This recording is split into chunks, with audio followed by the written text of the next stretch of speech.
What's going on, everybody? Noah Bieniek of the College Baseball Experience. Quick episode here. As you can see, it is a downpour in the College World Series down here in Omaha. We had one game go final today. Murray State is going home. They get no hit in historic fashion by Gage Wood. He goes a complete 9 innings, 0 hits, 0 walks, 19 strikeouts. That's a College World Series record. Outstanding performance by Gage Wood and Arkansas. I mean, Murray State pitched it pretty dang well. Isaac Silva matched him for a while there. I think he went 6 or 7 very strong. They brought in Graham Kellum, who had been their greatest reliever in this postseason stretch. And he gave up 1 or 2 possibly. There was a little bit of cracks in the armor, but for the most part, kept Arkansas in check offensively. That's a very good offensive squad for the Razorbacks. And Murray State was able to keep that thing at 3-0, and they covered the run line for us. That was the Murray State pick. LSU minus 2.5. That is still potentially up in the air. We'll see what the books do, whether they retract that, void it, whatever. But they are leading 5-3 in this game. They were down 3-0 early. UCLA jumped all over Anthony Ianson in the first inning, but then he settled in. LSU responded. Jared Jones had a big home run. And we're sitting at a 5-3 game pretty much halfway through. Anthony Ianson has thrown about 50 pitches. I'm assuming both him and Landon Stump have been burned for this one. So it's going to be a 10:03 a.m. beginning restart between these two teams, LSU and UCLA, tomorrow for Game 8.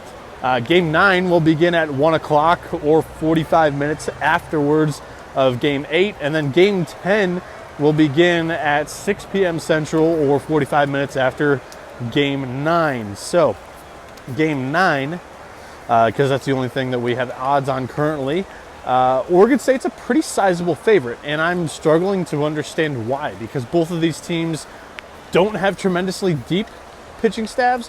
Oregon State's got the better bullpen, but when it comes to starting pitching, they really only had Dax Whitney and Ethan Kleinschmidt. Nelson Keljo has starting experience. Eric Segura has starting experience, but they've used both of them, I believe. I know they've used Segura for sure out of the bullpen already this week. So Oregon State, not sure where they're going to go with the ball. Louisville, they used both Tucker Biven and Ethan Eberle in the game, the elimination game against Arizona yesterday.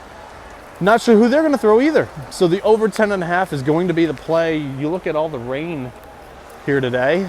The wind's been blowing in the entire College World Series up until this point.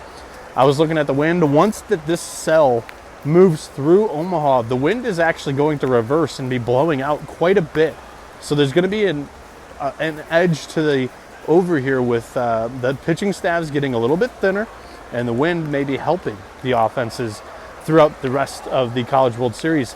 But that's going to do it. Quick episode here on the College Baseball Experience. This is Noah Bieniek from Omaha at the College World Series. I appreciate you guys giving me the platform. Sorry about the shorter form episodes. As I said, hotel Wi-Fi, not great. Data reception down here in Omaha, not great. So we're doing these because the Wi-Fi at Stadium is the best way to upload them. So thank you all for tuning in. This has been the College Baseball Experience. You better start thinking about yours. And we are out of here.